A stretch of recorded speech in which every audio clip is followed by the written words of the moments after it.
G'day guys, welcome to a really early review on my Blue Heaven 8-point loss to the Western Bulldogs at Marvellous Stadium last night. And wasn't it steamy? Whew! God, it was steamy. You would have thought, given how steamy it was for us supporters sitting in the stands, that would have been quite oppressive for the players out there, but both teams have got to play in it, don't they? It's not like it favours any team over the other. But it was a warm night, a really warm night. And I am doing this review really early, because if I don't, then at best this review will come on Monday. Got a game against Collingwood on Thursday. Need to get a preview out, also the vote's out, and I don't think a review on Monday will cut the mustard. I've prepared absolutely fucking nothing, guys. This is my notes. Got a wedding on this afternoon, and then tomorrow, my young fella, my youngest boy, I've got the 4 kids. My youngest boy, who's 17, he plays for the Western Jets in the Coates Talent League. They're taking on, which is a daunting task, the Sandy Dragons in round 1 of the Coates Talent League. They've had some practice games already, but this is the first official game against some top quality opposition out at Moorabbin. So I'll be out there tomorrow. It's a bit of a drive from the west to get out to Moorabbin, which is exciting for him. It really is. He's put in a fair bit of work. He played last year as well as a bottom major. He's coming along okay. But they're a fucking good side, Sandy Dragons. They're a really good side. They've won the last 3 premierships, and the last game the Western Jets played, which Macaulay, my son, played in, which was the wild card round last year, and the Dragons went on to win the premiership. But Western Jets played the Sandy Dragons out at Ballarat in really windy conditions. They got their absolute pants pulled down. It was a pretty ugly afternoon, and Sandy Dragons had the likes of Levi Ashcroft, Luke Traynor, Murphy Reid, running around for them that day, they were cream. So it's going to be a difficult task for him tomorrow, but that's where I'll be. So I want to get this out of the way, and I've written no notes down, and I'll try and articulate to the best of my ability how I'm feeling. I mean, these reviews are becoming increasingly more difficult to do, and particularly when there's a pattern of method, a pattern of the way you lose, a pattern of, I suppose, your bottom 8 or so players not really making much of an impact. A lot left to too few, which has been a consistent thing for this football team for a long time. And then the question marks obviously on not just the list, which I reckon I've been pretty big on, but also, like the continual sort of question marks on the way we play, the game plan, the coaching, the development, the messaging. They are hard reviews to do, because I went into this game not expecting to win. And did it pan out exactly the way I thought it would? I mean, I'm not going to sit here and say it did, because that would be bullshit. But I didn't go in expecting to win. And that wasn't me just being protective. I just felt that even with the Bulldogs outs, and we've got some outs as well, that they just have got a better balanced way of playing. And I think, like Hawthorn last week, they did absorb the pressure that was thrown their way. And our pressure in that first half was excellent, it was excellent. So you can't not fault, I suppose, the willingness to apply that pressure. But we do need to be better than that. It's simply not good enough to be 4 years into your tenure as a football coach with a relatively mature list when you took over, and a list that apparently was ready to go, still talking about the same issues over and over again. I mentioned that in last week's review of the Hawthorn game, that this isn't acceptable. And Michael Voss would know that, like he would know that. And even last night he said, it's on me. Like, I think that's the first time I've heard him take real accountability by saying, it's on me. Like, it's on me to change this, to drive this. He didn't say to drive this. But to get it tracking in the right way, like it's on him. And I think that's good because it does put, I suppose, the spotlight now well and truly on him, like, and whether he can do it. And I've always said that the coach should be, or he is the most powerful person in a football club for driving standards. So I am indifferent, really indifferent. And what I will say in regards to, I'm not emotional about this at all. I wasn't upset after the game because I'm just realistic that we're just not good enough. We're just not good enough.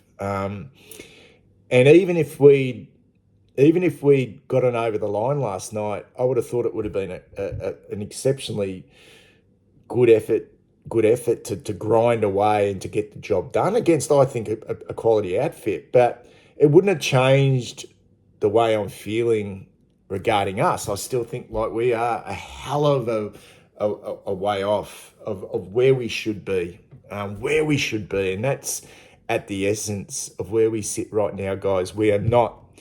This is, continue to say it, this is not acceptable. This is not the place we should be in. If you're an opposition supporter, by all means, jump on in the comments, and whether you want to be respectful, or whether you want to take pot shots at the football club, at our football club I'm talking about, because you think you might get under my skin. I'll just repeat, I don't engage in banter. I don't. I never have. I don't do it on here, and I certainly don't do it outside of this with my mates or anything. It's wasted energy. I don't do it. So by all means, continue to do it. I've noticed it creeping in as this channel slowly grows, and I get more views, I get a bit more traction, and I'm well aware I put myself out there. It comes with the territory. But if you think I'm going to bite back, I'm not. And there's actually an element of truth to what you say as well. What I will say is this, though. My experience, and I spent a long time playing football, like a long time, and I'm not going to put my record of playing football out on the table. Maybe once I hit the magical 4K mark in subs, I think I'm around about 120 away from that, which I think is a pretty good effort, considering I don't beg for subscribers. They just seem to come because they may like the content. But what I will say is, blokes who engage in footy banter, and my experience with this is at football clubs, obsessively, were shit footballers, like fucking terrible. Couldn't get a kick in a karate movie. Lack of ability, just a lack of ability, lack of heart, just fucking putrid at the game. Putrid. And it was their only lot was to try and put others down about their football team because they had nothing else. Wasn't always the case, but it was pretty much the norm. and I often laugh at it. I go, when people want to engage in banter, I go, fuck, you were fucking shit, mate. Like, you were fucking terrible at the game. Like, I saw you play and you were fucking horrible. So anyway, that's beside the point. So continue to do it. Continue to do it. I'm not going to bite back. I am indifferent. I am not feeling sorry for myself. I know completely where we're at, and if it doesn't change, then Vossi will go. It's as simple as that. He knows that, and I think the club know that as well. This is unacceptable. Do I trust the club that they'll make the right call? Fucking who knows? We've made that many bad decisions over the course of 30 odd years that who would trust this footy club of ours anyway? But I have a lack of, I suppose, sympathy for where we're at. I don't feel sorry for us. I don't even feel much empathy. I think that for the most part, the players are that having a dip. I think the pressure in the first half was outstanding, but the pressure in the first half last week against Hawthorn was outstanding as well. I don't feel like Voss has lost the players. I don't. I still think like he's built pretty good relationships. But there's definitely something amiss with the way this team is organised and connected. Because there is essentially a lack of real connection. It's almost like we are the type of team that force something. It doesn't come the facet of the game on the outside, like the coalface stuff kind of comes naturally to us, like to crack in. But anything on the outside, anything that requires composure and like real skill, and nous, and the ability to go quick with composure as well. I mean, that's a juxtaposition, isn't it? Going quick but having composure, because when you think of composure, it's a bit like slowing down, but it doesn't come like naturally to us at all. So that's why I sometimes think it's also a player personnel issue as well. Because I don't think the coaches would be just putting out this horrifically poor game plan. I honestly believe that we don't have the cattle. Like, we don't have the cattle. And I've always said, and I'll say it again, I've always said, we have this so-called high-end talent. But our high-end talent have these, like, and all players have flaws. Our best players have flaws that are exposed in this modern game, like the flaws that are exposed in the modern game. And then we just have guys who are just, I think, just not up to the standard. And you can have role players. But how many you can have, how many ordinary footballers can you carry on one football team? And to think that we don't have enough depth to be able to, say, for example, go, okay, Doc, you're really battling, mate. You're really battling. You've become a bit of a liability. We're trying to find a spot for you. You look, and you hate to your word to use timid, but you look like you don't engage in body contact. You can't cover the ground. You're not using the ball well.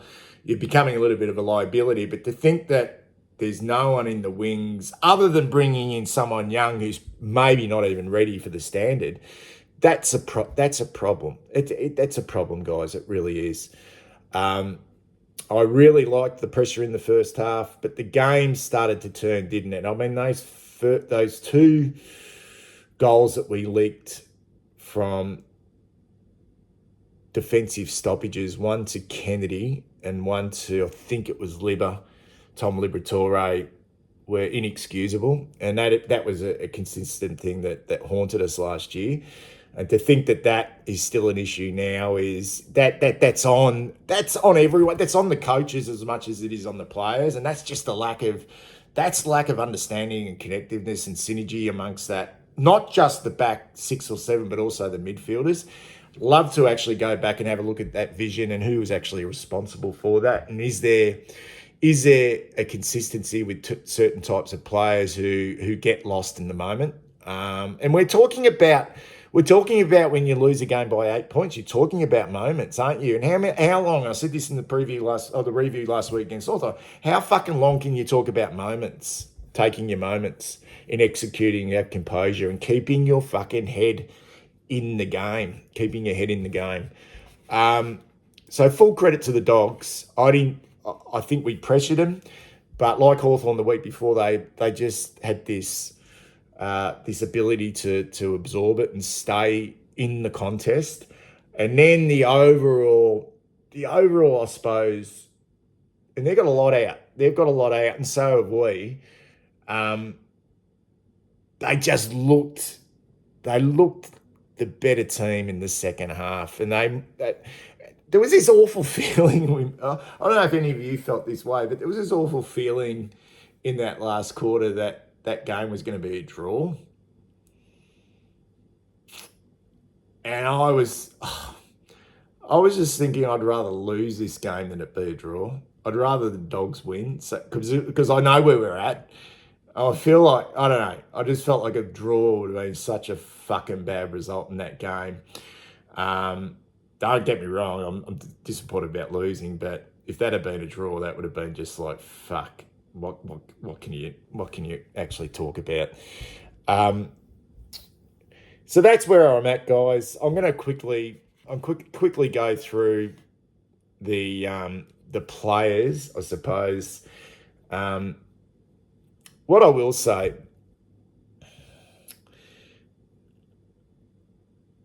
Sam Darcy, and I know there's a fair bit of hype around Sam Darcy for the Bulldogs, and that is one hell of a really well-rounded, mentally strong young footballer. And let's take all the ability away for just 1 second and talk about, well, I'm going to talk about it, the fact that he was being well beaten by a very, very experienced, crafty, strong, key position defender, bodying him, and I thought it was a really good move. In fact, I reckon there was some good moves last night. I reckon Jack Silvani going back, I liked the fact that they went with that again. I didn't mind the move of young Ford, and I know it worked, but he made some moves, so credit where credit's due. But when Wiedering, and maybe Darcy engaged in this as well, but when Wiedering sort of roughed him up in that, was it the second quarter? And then he responded pretty much straight away with a goal, and then just became a huge presence in that second half. It's hard not to admire that, even though it's a player from the opposition. It's impossible not to admire that. He's an absolute beauty. Oh fuck! He can not only play the game, but that he's got some genuinely ticker, and some grunt about the way he plays. So I thought he would, for the Dogs, was really influential last night. I mean, Libba just kept going and going and going, and the kid on the wing, and I know he's not a kid because he's a mature age recruit. Our wingers were deplorable. It's gone from being a position of strength, okay, our wings, to now becoming a significant issue of weakness. And to see Sam Davidson just playing his third game of league football, have the ball on a string and make really good decisions and find space and work his ass off all night, like, my God, have they got a player on their hands there. And that really, when you think about it, those types of players in the end were the difference, because, yeah, when we're looking for that next level of player to come through and play that type of football. We just don't have it. We're sort of kind of relying on Georgie Hewitt and Adam Chera and co to get the job done. Anyway, the conning was huge, massive game. It was a great battle with Tim English. It was a fucking great battle. I didn't think Tim English did a lot wrong, but you can't fault Tom de Conning's game. He was big in the ruck. It was even in the ruck contest, but his work at ground level was super. I thought he marked the ball really well as well and used the ball pretty well. George Hewitt thought played a good game. Walsh, you know what? Sam Walsh, he's definitely not the player he was, but I did see him think a lot more about what he was doing with his possessions. He wasn't just necessarily banging that ball on his boot. He fed the ball off by hand quite a lot more, and there was a little bit more time with him. He's well off his best in regards to making impact. Chera battled away. Cripps had a poor one, unfortunately. Sard had his moments. Didn't think it was an awful game. Nick Haynes just doesn't use the ball well, but it wasn't a bad game by Nick Haynes by any stretch of the imagination. But his ball use is a little bit off at the moment. Thought Jack Silvani was absolutely outstanding on Aaron Norton. But it was almost like they didn't need Aaron Norton to fire last night. Just like they didn't necessarily need him to fire last week against Collingwood, although they didn't get the chockies. And to think that he was off the ground when Aaron Norton kicked that goal towards the end of the game was probably a bit of pill to swallow. But he was super down back. Doherty needs to. With all due respect, he needs to go back to the VFL if that's the place for him at the moment, because he's become a real liability. And I watched him so closely last night. I just watched him off the ball. He's just not there. He's not there. Akers has had a really poor start to the season. Already mentioned Wiedering. I'm a little bit confused. I thought Cottrell played on. Who's Bailey Dale, but someone was saying it was actually Fogarty that played on Bailey Dale. I'm like, yeah. I didn't think thought he played well last week. This week a little bit down. Cowan's battling away, and I just he's another one that if we had some better options coming through, he would be in the VFL. Kemp was brilliant, absolutely brilliant. And what I really liked about Brody Kemp's game is we know he can take contested marks, but that's low percentage. We know he can fly, but this was a game based on unbelievable work rate and finding space. I actually felt like we kept our tall forwards. I felt that our forward structure wasn't too bad. It was just that our smalls really couldn't get involved. And I thought he was absolutely outstanding, and his execution was brilliant. You would like to think that's the norm. He's not going to kick 5 goals every week.